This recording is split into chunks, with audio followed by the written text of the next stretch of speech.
Akira The Don.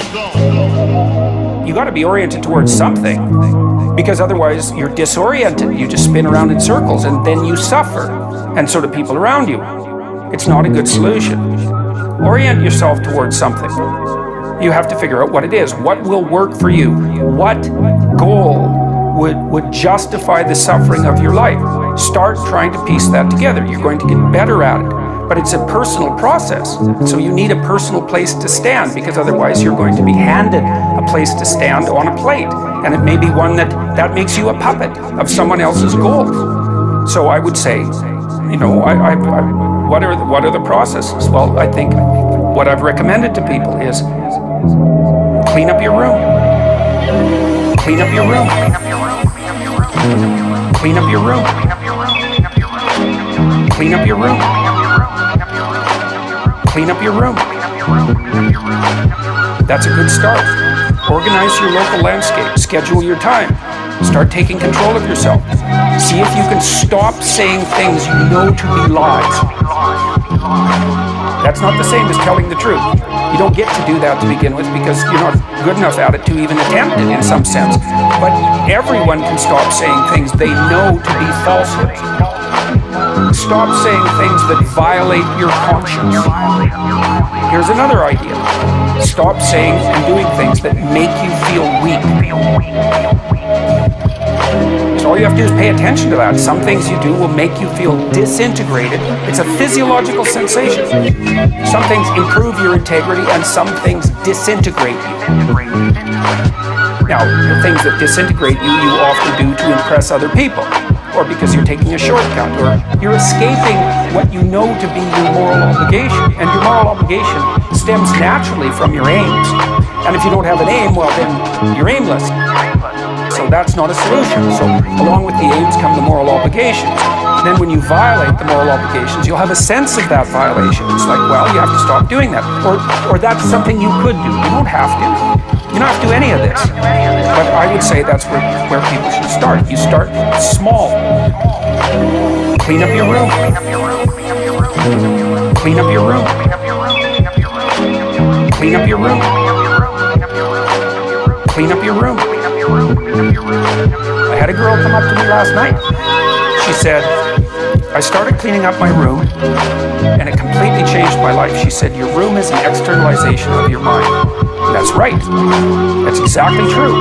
To the degree that you're in your room, the room is you. Now that's how people think, but that's okay. It doesn't matter if they think that way. That's how it is. So straighten up what you can straighten up and quit saying things that make you feel weak. And then you'll know what to do next.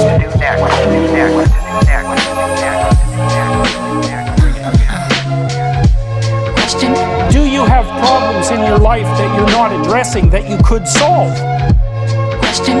An answer is yes. And it's an easy thing to figure out. You sit on your bed one morning and say, okay, there's some things that need to be done that I don't want to do, that I could do, that would make things better by the end of the day. What are they? Question.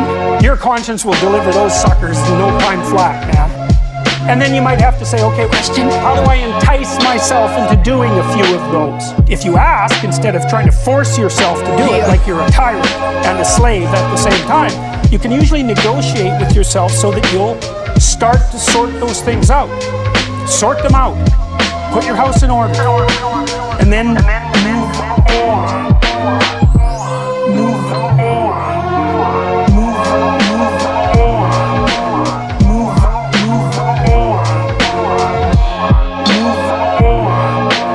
Move on. Yeah. The thing is, you have a practice domain. There are things that are within your grasp that you could fix. Fix them, and you'll learn. It will make you grow very, very rapidly, and then you'll be able to sort out more complex problems without making them worse.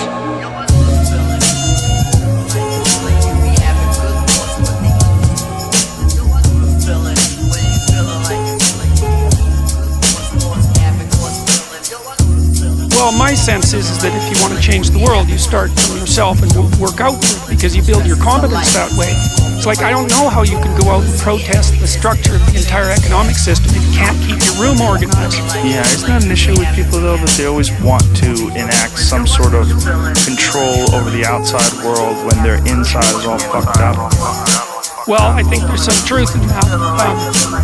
I think there is truth in that. I mean, people try to change the outside world for lots of ways, but many of those ways aren't just pure good. I was trying to produce something that was a counterposition to this idea that what you should do is go out and fix up other people. You know, that's just not right. And there's a New Testament line about that, something about, you know, not worrying too much about the speck in your neighbor's eye when you have a log in your eye. It's like, yes, no kidding, yes, no kidding, yes, no kidding, yes, yes, yes, no kidding, yes, no kidding, yes, no kidding, yes, yes, yes, no kidding.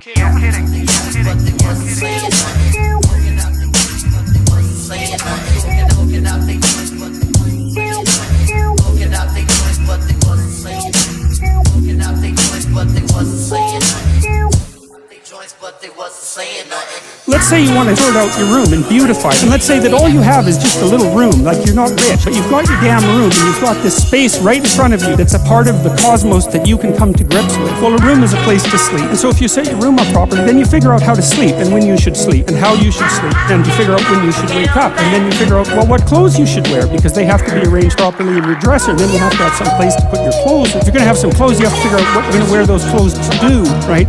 And then that means you have to figure out what you're going to do. And then your room has to serve that purpose because otherwise it doesn't set up properly. And if it doesn't serve your purposes, you will be unhappy and not happy in the room because the way that we perceive the world is as a place to move from point A to point B in. And so what it means to set up your room is that you have to have somewhere to go that's worthwhile. The next thing is, well, maybe you have to make it beautiful. But that's not easy, right? That means you have to have some taste. And that doesn't mean you have to have money. It doesn't. Because you can be garish with money and you can be tasteful with nothing. You have to be creative in order to do that. So then to beautify your room means that you also have to develop your capacity to be creative. And so then you can make your room shine. But then what will happen is that if your family isn't together, they will interfere with that. And you start building this little microcosm of perfection. It'll evoke all the pathologies of everyone in your household. They'll wonder what the hell you're up to in there. And they won't necessarily be happy because if they're in a lowly place, the higher you move out of that, the more the place they're in looks bad. And you might say, well, what they should do is celebrate your victory over chaos and evil, but that isn't what will happen. What will happen instead is that they will attempt to pull you back down. And so what that means is that if you organize your room, then you're going to have to confront the devils in your house. And that's often a terrifying thing because some of those devils have lineages that go back many, many generations. And God only knows what you have to struggle with in order to overcome that. And so to sort yourself out and to fix up your room is a non-trivial matter, you know. We need to know who the competent people are, and we need to reward them. And even more importantly, we need to tell young people, hey, there's some hierarchies of competence out there. Like 1,000 of them. Go be a plumber, man. But be a good one, you know? Be an honest one. Because otherwise all you do is go out there and cause trouble. We don't need people to cause more trouble. We need people to solve problems. Solve problems.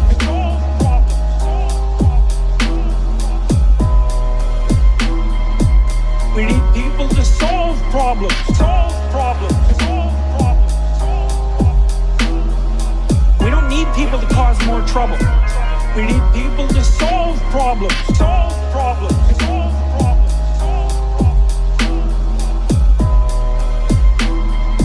Go be a plumber, man.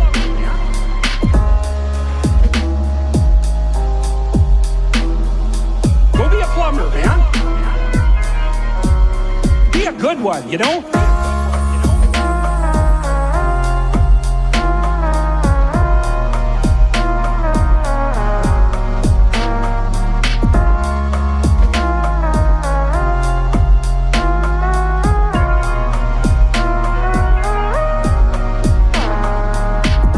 You know, and so you can be a tradesman and you can make a lot of money as a tradesperson. It's a bloody, reliable, honorable, forthright, productive way of making a living.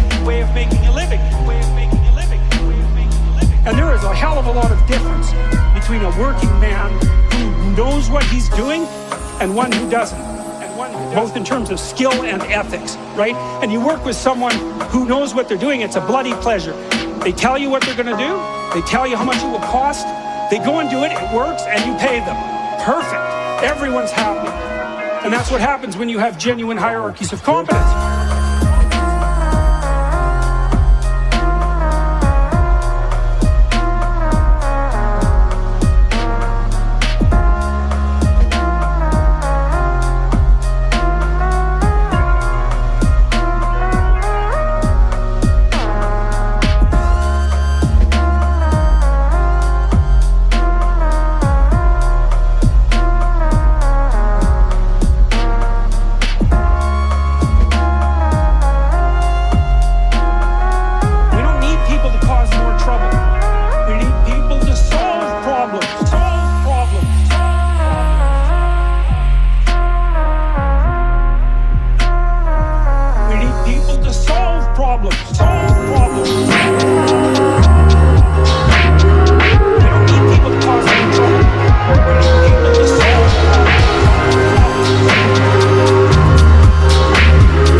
Utopian comfort and certainty.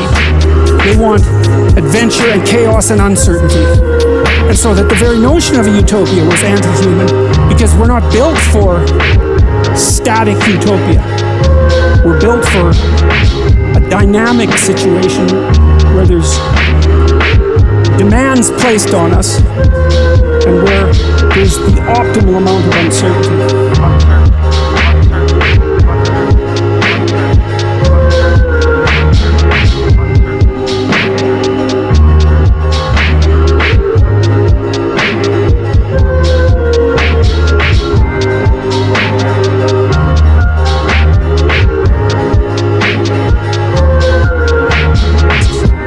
Very frequently what I'm doing as a therapist is helping people have a life that would work, you know, and you can parameterize that. It's like, what do you need?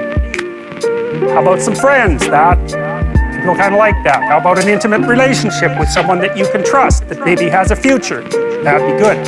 How about a career that puts you in a dominance hierarchy somewhere, so at least you've got some possibility of rising, some possibility of stabilizing yourself, and a schedule and a routine, because no one can live without a routine.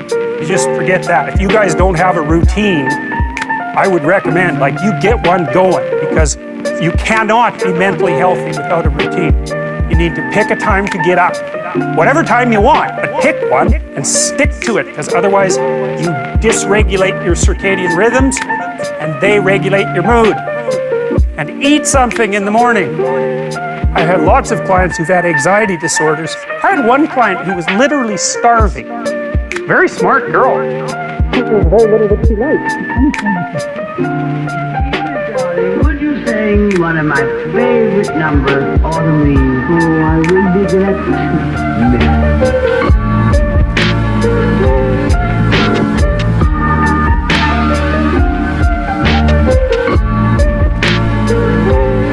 Regulate your use of drugs and alcohol. Most, particularly alcohol, because that does in a lot of people.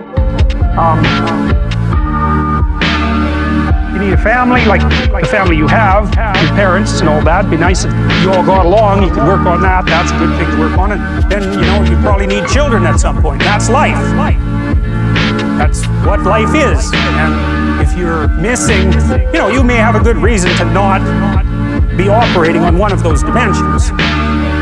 It's not mandatory, but I can tell you that if you're not operating reasonably well on 4, I think I mentioned 6, if you're not operating reasonably well on at least 3 of them, there's no way you're going to be psychologically thriving.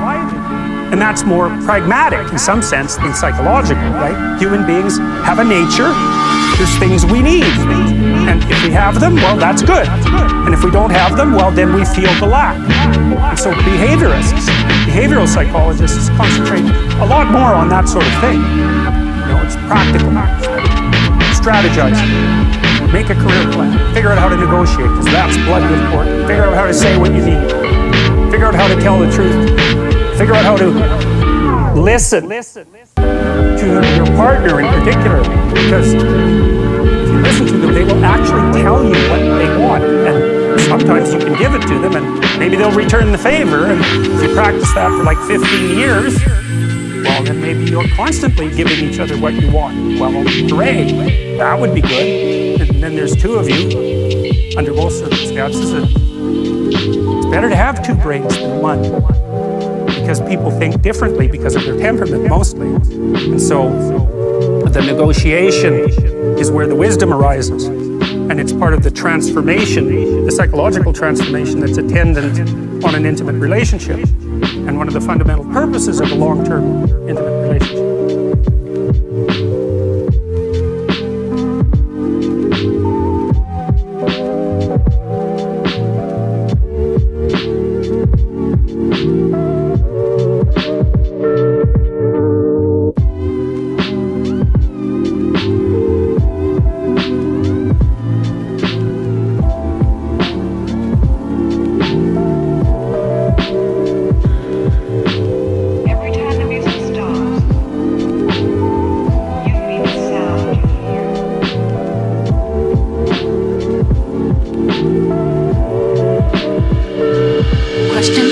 What were you like when I was 25?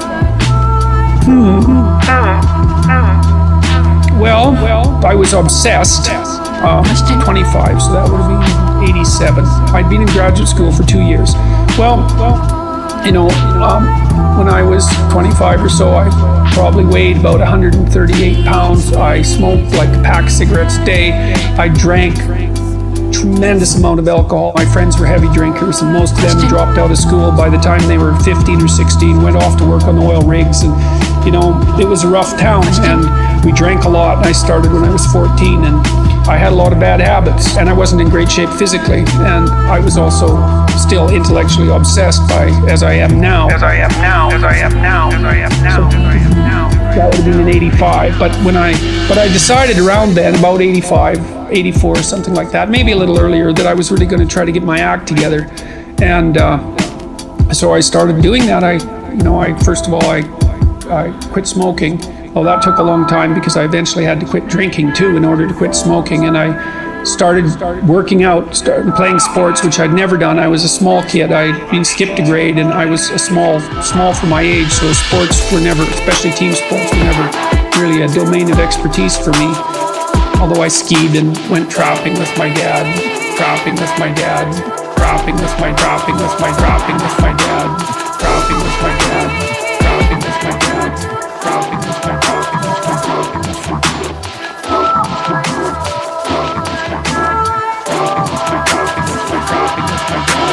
trapping with my dropping with my dad, dropping with my dad, dropping with my dropping with my dropping with my dad, dropping with my dad, dropping with my dad, dropping with my dropping with my dropping with my dropping with my dad, dropping with my dad, dropping with my dropping with my dropping with my dad. The sons of Noah that went forth of the ark were Shem and Ham and Japheth. And Ham is the father of Canaan. These are the three sons of Noah, and of them was the whole earth overspread. And Noah began to be a husbandman, and he planted a vineyard. And he drank of the wine and was drunken, and he was uncovered within his tent. And Ham, the father of Canaan, saw the nakedness of his father, and told his two brethren without. Then Shem and Japheth took a garment and laid it upon both their shoulders, and went backward, and covered the nakedness of their father, and their faces were backward, and they saw not their father's nakedness. And Noah awoke from his wine, and knew what his younger son had done unto him. And he said, Cursed be Canaan, a servant of servants shall he be unto his brethren. And he said, Blessed shall be the Lord God of Shem, and Canaan shall be his servant. And God shall enlarge Japheth, and he shall dwell in the tents of Shem, and Canaan shall be his servant. And Noah lived after the flood 350 years, and all the days of Noah were 950 years, and he died. And the whole earth was of one language and of one speech.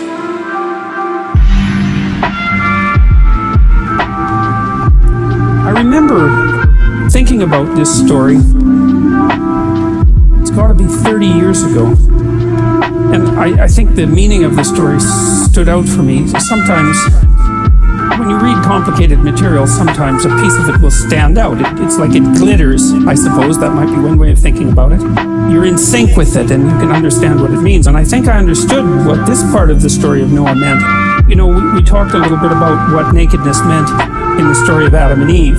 The idea essentially was that to know yourself naked is to become aware of your vulnerability, your physical boundaries in time and space, and your fundamental physiological insufficiencies as they might be judged by others. So there's biological insufficiency that's sort of built into you because you're a fragile, mortal, vulnerable, half-insane creature, and that's just an existential truth. And then, of course, as a human being, even with all those faults, there are faults that you have that are particular to you that will definitely be judged harshly by the group. And so to become aware of your nakedness is to become self-conscious, and that's what is revealed to Ham when he comes across his father naked. And so the question is, what does it mean to see your father naked? And especially in an inappropriate manner like this,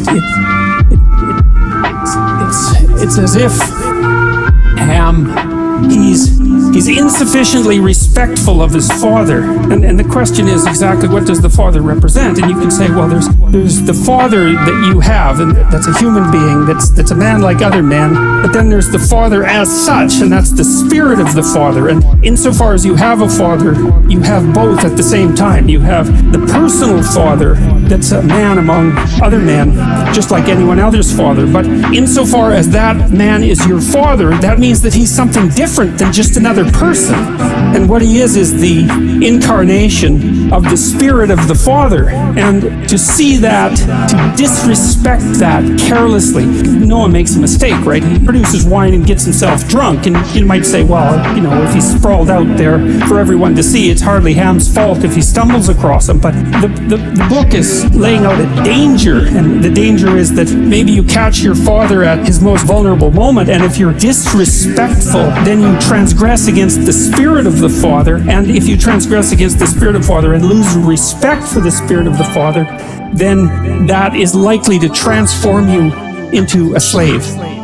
That's a very interesting idea. It's particularly germane, I think, to our current cultural situation, because I think that we're pushed constantly to see the nakedness of our father, so to speak, because of the intense criticism that's directed towards our culture and the patriarchal culture, so to speak. We're constantly exposing its weaknesses and vulnerabilities and, let's say, nakedness. There's nothing wrong with criticism, but the thing about criticism is the purpose of criticism is to separate the wheat from the chaff. It's not to burn everything to the ground, right? It's to say, well, we're going to carefully look at this, we're going to carefully differentiate, we're going to keep what's good, and we're going to move away from what's bad. But the point of the criticism isn't to identify everything as bad, it's to separate what's good from what's bad so that you can retain what's good and move towards it. And to be careless at that is deadly, because you're inhabited by the spirit of the father, right? Insofar as you're a cultural construction, which is to be disrespectful towards that means to undermine the very structure that makes you not all of what you are, certainly a good portion of what you are.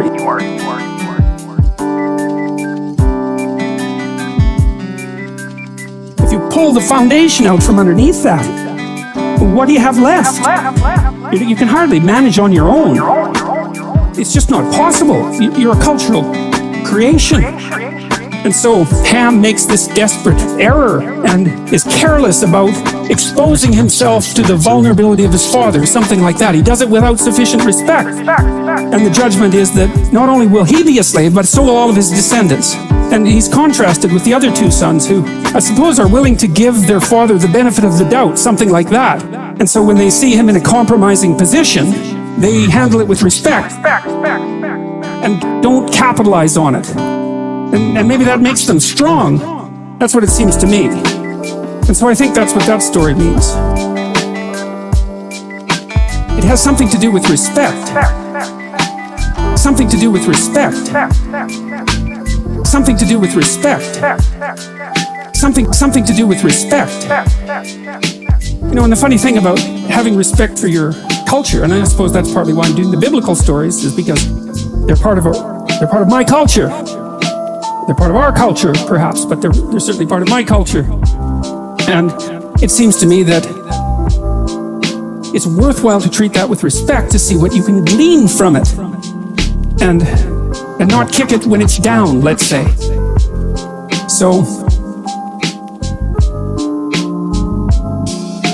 And so that's how the story of Noah ends, you know. And the thing too is, Noah is actually a pretty decent incarnation of the spirit of the Father, which I suppose is one of the things that makes Ham's misstep more egregious, is that, I mean, Noah just built an ark and got everybody through the flood, man, you know? It's not so bad. And so maybe the fact that he happened to drink too much wine one day wasn't enough to justify humiliating him. And you know, I don't think it's pushing the limits of symbolic interpretation to note on a daily basis that we're all contained in an ark, right? And that's the ark that, you can think about that as the ark that's been bequeathed to us by our forefathers. That's the tremendous infrastructure that we inhabit, that we take for granted, because it works so well, that protects us from things that we can't even imagine, and we don't have to imagine because we're so well protected.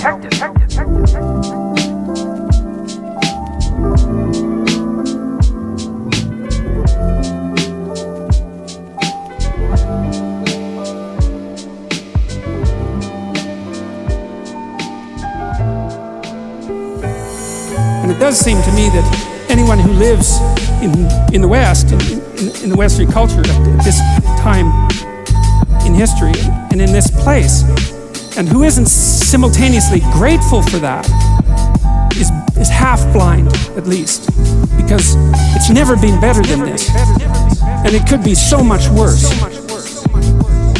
It's never been better than this, and it could be so much worse. It's never been better than this, and it could be so much worse. It's never been better than this, and it could be so much worse. So much worse. So much worse. So much worse. So much worse. So much worse. And it's highly likely that it will be so much worse, because for most of human history, so much worse is the norm.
I got married. Well, the woman who's my wife, Tammy, who I've known since she was 8 years old, she lived across the street from me in this little town called Fairview, and I was in love with her like the first time I saw her, which is quite the bloody thing. So that's worked out pretty well for me. But she came to live with me about the same time, and you know, we decided jointly to get our act together, and we swore that we tell each other the truth, which I think she's actually done better than me. Like I don't think she's lied to me ever in our entire marriage, which is unbelievable. It's been so useful because I can really tell her things and we can really talk. So I tell you, if you want to have a good relationship, man, you embed it in the truth, because if you don't embed it in the truth, you don't have a relationship. It's just lies. It's a tissue of lies, and it will dissolve in the chaos as soon as a crisis comes along. So the truth is a terrible thing, but not compared to falsehood.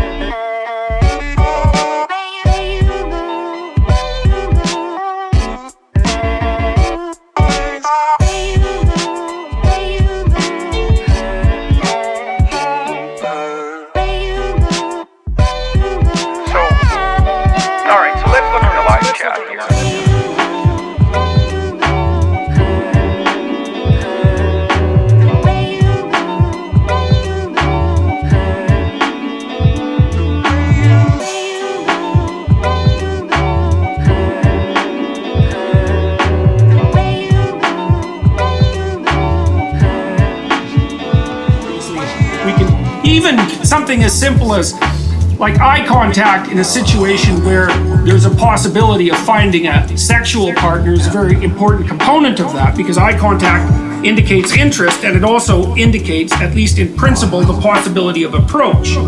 And so approach is dopaminergically mediated, and it's a positive emotional state. And that's also why, interestingly enough, if you go into a pharmacy and there's a rack of magazines, what's on the cover? Beautiful woman. Beautiful woman. Beautiful woman. On 50% of the men's magazines, there's a beautiful woman, and on like 100% of the women's magazines, which is really interesting, you know, because you might think, well, why is that? And the woman's eyes are always looking out in a way that they're looking at you. It's an invocation of interest. And so, you know, magazines evolve. All the ones that don't get bought fail. And so what's happened is they all converge to the same point. And the same point is the thing that's maximally interesting to a magazine purchaser is a beautiful female face, whether it's male or female. And we also know that, for example, with men, if you show them, this is a funny little study. So you show them the face of a beautiful woman, and her eyes are looking that way, or this way, or they're looking right at him. You can check the activity in the dopaminergic center in a place called the nucleus accumbens, which is the same place that cocaine hits. Face on eye contact, that thing lights up. It lights up even more if she's wearing a red dress. Right, and you can get the same kind of lighting up with a red curvy sports car.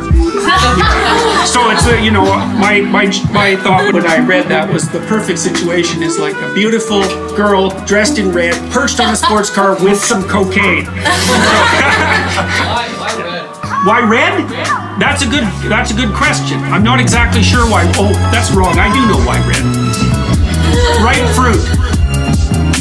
Women have co-evolved with ripe fruit. It's very sneaky of you, by the way. So that's why you know that. You just have to leaf through a women's magazine, and the lipstick is always associated with like apples that are glistening in some way, or a peach or something like that. And we were primarily fruit eaters. And the reason we have color vision is to detect fruit.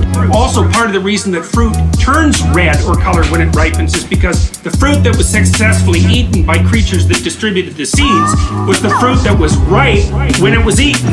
And so as the color vision evolved, maybe there was a red tint for God only knows what reason, then a positive feedback loop developed, and fruit got redder and redder, and at the same time, women capitalized on that. That's partly, I think, what explains the association between Eve and the apple in Genesis, because Genesis is also a story about gaining sight. So, yeah, so that's why red. So that's pretty funny. I really think that's pretty funny. So, you know, evolved sensory significance is absolutely everywhere, you know, and it's so deep inside of us. And it's funny too, because say there's a flushed face, well, that means it's infused with love. It's also a sign of health. It's also a sign of sexual arousal, but it is a sign of health. And so you see in old Coke ads from the 1930s, the girl's cheeks are so red that, you know, it looks like she has a fever. So it's often a form of sexual signaling that indicates health. So that's another part. I mean, these are multiply determined, right? It is anything as complex as vision. Yeah, and blood means, hey, maybe don't go there. Or maybe it means there's something to eat. Birth, I think it was called. It was me and this like really overweight kid, and like these 60-year-old women and men, they could out exercise me like mad. It was really embarrassing. Me and the overweight kid, you know, we'd be just panting ourselves 3/4 to death at the end of the bloody workout, and these 60-year-old women who weren't in great shape were like, you know, chatting away as if nothing was going on at all in the pool. So that was quite embarrassing, and as was going to the weight room. You know, because when I started, I could barely bench press 75 pounds, and people used to keep coming over and helping me, which was the last thing I bloody well wanted, but certainly needed. And I got to the point where I could bench press 225 pounds. I think that was the best I did, and I gained about 30 pounds of muscle in a year and a half. So that was a good thing. So, like, I was kind of a wild man, and, you know, I'm a little bit manic in my temperament, and so I was kind of going every direction at the same time. You know, I don't regret that. I had a fine time when I was a kid, but I needed to get disciplined, and I needed to get disciplined, and I needed to get disciplined, and I had to do it because I was working on these hard problems that I've been discussing with all of you, and I've been working on them really obsessively since I was probably about 18, maybe even earlier than that. Got to the point around 25 when I was in graduate school trying to get my PhD. I published 15 papers by the time I graduated, which was I think by a fairly large measure the most papers that any undergraduate student at that time had ever published at McGill. And at the same time I wrote Maps of Meaning, which was a terribly difficult thing to do because I was writing about 3 hours a day doing that, and I couldn't do all that and continue with my misbehavior, you know, my sort of, what would you say, my massive hedonistic consumption of alcohol and all of that. I just couldn't keep it up and also work seriously on the issues that were at hand. So I had to stop. That's a sacrifice. I had to stop messing about and straighten myself out.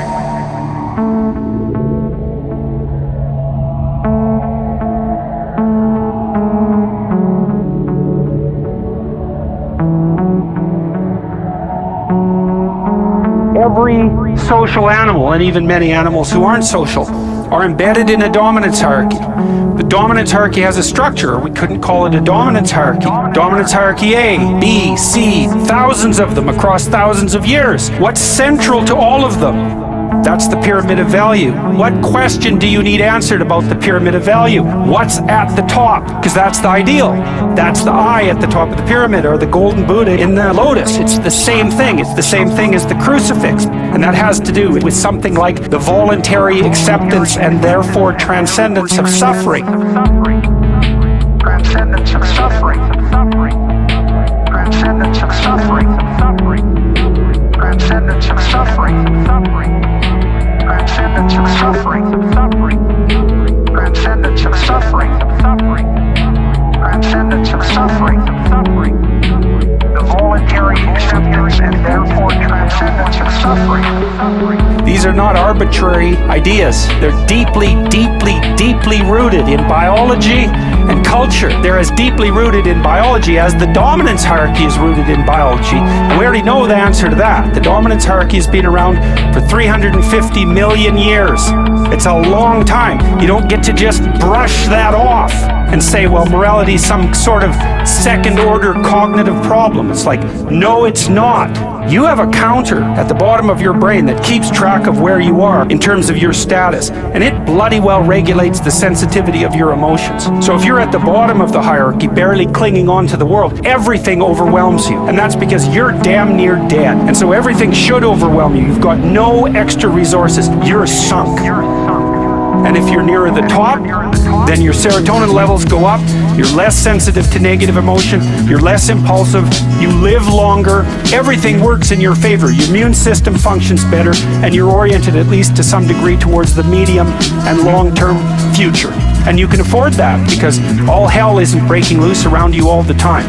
And so then the question is there a way of being that increases the probability that you're going to move up dominance hierarchies? Well, that doesn't seem to be a particularly provocative proposition. Okay, so back to Jung. See, Jung believed that once we had stopped populating the cosmos with gods, that they went inside. Think about it this way. Archaic person looks at the sky, uses his imagination to populate the sky. What's the sky? Well, it's the constellations. It's the domain of the gods. Well, why? Because the gods are what are out there beyond your understanding. Well, that's what you see when you look up at the sky. So you populate the night sky with figures of your imagination. So the gods are the things that you broadcast out of your imagination and see spread over the world. It's like the contents of your unconscious are manifesting themselves when you encounter the unknown. It's exactly what it is. How else could it be? You're projecting your fantasy onto what you don't understand. That's how you start to cope with what you don't understand. You populate the unknown with deities. Where did they come from? They came from your imagination. Well, what happens when you take them out of the world? Do they disappear? No. They just go back into your imagination. That's the same motif as rescuing your dead father from the belly of the whale. Belly of the whale. Belly of the whale. Rescuing your dead father from the belly of the whale. Belly of the whale. Belly of the whale. It's the same idea, is that the corpses of the gods inhabit your imagination. So where do you go if you need to revivify them? to your imagination.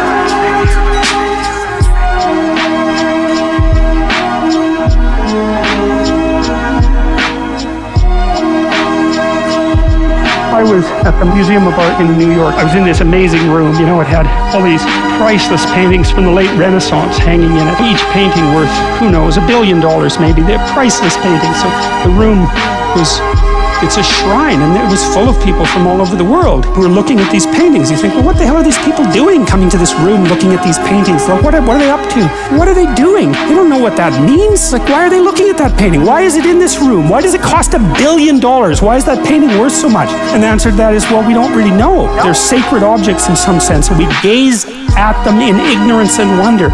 And the reason for that is that the unknown shines through them at us in partially articulated form. Well, that's the role of art. And that's the role of artists, you know? And real artists are contending with the unknown, right? And they're possessed by it. They have a personality trait, openness, that makes them do that. They can't even help it. The worst thing for creative people is to not be creative because they just die. So one of the things I would say is buy a damn piece of art, you know? Find one that really speaks to you and look out if you do it. If it's a real piece of art, because you'll also get a little introduction to the artist, and then that'll seep into your life, and that'll change things like mad.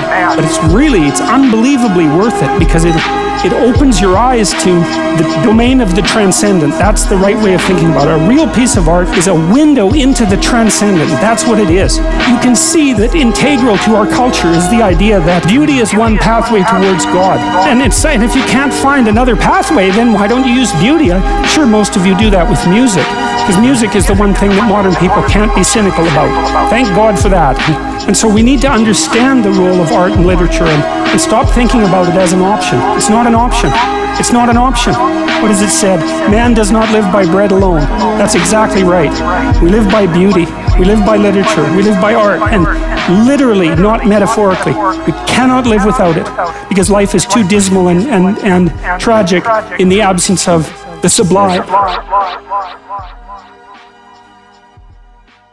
Akira. So, thank you very much, and I hope that you find these programs that we're developing useful and practical, and that they help you put yourselves together and lead productive and meaningful and high-quality lives with the least amount of tragedy and suffering possible. That would be really good. So, thanks very much. Bye-bye.